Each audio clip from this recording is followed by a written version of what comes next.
Hey guys, it's me again, Barry with Barry's 8-Track and Classic Car Radio Pair, and this is the third and final part of my full system conversion video. These are the radio and 8-track units sent in by Gordon in Cambridge, Ohio, which the last two videos covered. This video is going to cover the entire system working together. So, I've got the radio set, and the radio's already been fully tested on the last video, but we'll go ahead and test everything again.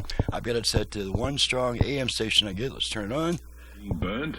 Your position is the left doesn't engage with violence. We're going to test our virtual balance and fader functions. The facts. Front rear fader. I'm so impressed. You can write a heading that says the facts. While Cruz did not go into further detail about Antifa, the left, and arson, the context suggests he was referring to the protests that followed the death. Fader. There we go. Why? Kind of got to learn the feel of your individual radio. All the way front, all the way rear. Say something. Marches took place across all the way US front, in June. all the way rear. Okay, let's so center We're the not speakers. just talking about May and June. In Minneapolis. Fader set. Now, one important thing when you're adjusting your virtual balance and fader functions, you pretty much need to start at the pretty much start at the center of the tone controls range. Oh, I see. So now we'll do the virtual left-right balance. Balance adjust. Alrighty. Yeah. So all the way left. Tom Norton. All the way is a right. Propagandist. All the way left. Pile of excrement. All the way right. You're not a journalist. And I'm going to center him. And I have a message to everyone, and some of these people are friends of mine. Balance set. Okay, let's make sure the Bluetooth goes into pairing mode. Bluetooth ready to pair. Okay, Bluetooth is ready to pair, so that's working. Let's make sure that we don't need this stuff anymore. Yeah, let's make sure the USB plays my radio commercial. Gutter press crap.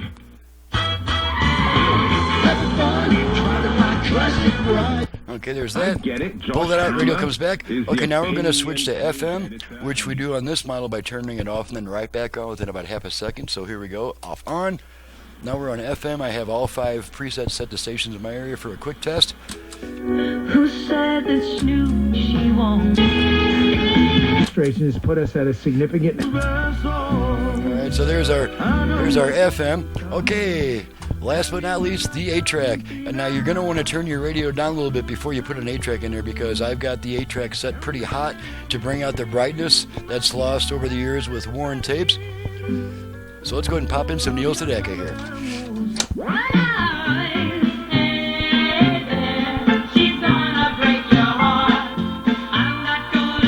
That's a nice bright sounding 8-track. Okay, switch tracks how much times?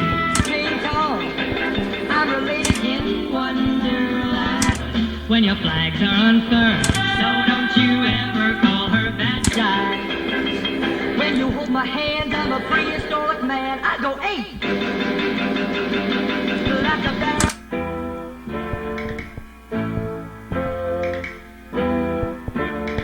I was lonely, couldn't sleep. And baby, I'll explode if you don't. You're the one I've waited the beach. Alrighty, pull the tape out, radio comes back on immediately, and that concludes the test. Everything is working properly, so I'll give you guys just a quick idea of how we hook all this stuff up when I'm done with it. I'm just going to tear everything apart and just kind of give you an idea of what we do here.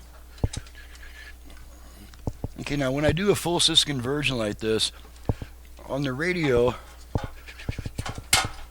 there's a set of RCA jacks that the 8-track plugs into, and this is the Bluetooth USB feature there. That's an option that's not included on every unit.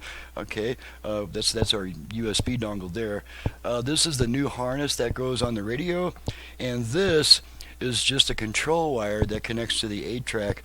That whenever you use the aux input, which the 8-track also uses, there's always a 20-second delay, after using the aux input, the radio will wait 20 seconds and there will be complete silence during that 20 seconds. And that's just to make sure that it's not constantly switching back and forth between songs and during quiet music passages. So it holds on to that aux input a little longer than it really needs to. So without this control wire, when you pull a tape out, the radio is going to be completely silent when you're expecting it to come back. And so this control wire that goes between the radio and 8-track, and full instructions are included, the control wire makes the radio come right back on when you pull that tape out. So that's the purpose of the control wire. So we'll go ahead and unhook the 8-track, and I'll show you what we do with that, or actually what you'll be doing with that when you get it back. Alrighty. So on the back of the 8-track, and I always have to figure this out. Okay, since the 8-track uses up the radio's aux input, there's the output to the radio that uses the radio's aux input. So I also add an aux input to the 8-track. So your aux source you would plug in there, and these plug into your radio through an RCA cable that you provide. And then this is the control wire.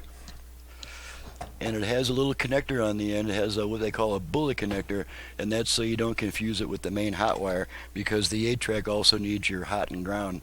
And it's okay to hook the hot and ground to the same hot and ground that you hook to the radio to. That's perfectly fine. So I know it's a little confusing, but full instructions are provided, and so no one's really had trouble, getting these systems hooked up and working. So on that happy note, I'm Barry with Barry's 8-track and classic car radio repair, and this was the full system sent in by Gordon in Cambridge, Ohio. Thank you very much, Gordon, for your business all the way from, Cambridge, Idaho. Thank you, Gordon, for your business all the way from Idaho. Thank you guys for watching and listening, and if you want to reach me for service, please visit the website in the description below, and you'll need to print a work order. That's what's going to answer all your questions about my options, prices, turn times, and all that. It's all in the work order. Please print the work order and read it instead of calling me with a zillion questions. When I'm in the middle of a customer's unit, my mental capacity is just not sufficient to field a 15-minute barrage of questions when I'm working on a customer's unit. So, and also, I really need to be on the bench. That's where the work gets done. So the more time I spend on the phone, the less time there is on the bench.